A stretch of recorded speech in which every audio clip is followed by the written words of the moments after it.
வணக்கம் நண்பர்களே, நீங்கள் பார்த்து கொண்டிருப்பது கலை நியூஸ். நமது கலை நியூஸ் சேனலில் கள்ளக்குறிச்சி மாவட்டத்தின் தினசரி செய்திகளை பார்த்து வருகிறோம்.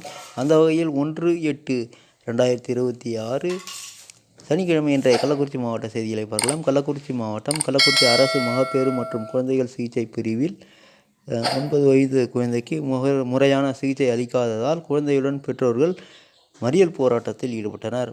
கள்ளக்குறிச்சி மாவட்டம் உளுந்தூர்பேட்டை அருகே உள்ள செங்குறிச்சி சுங்கச்சாவடியில் போதைப் பொருள் கடத்தலை தடுக்கும் விதமாக போலீசார் தீவிர வாகன சோதனையில் ஈடுபட்டனர்.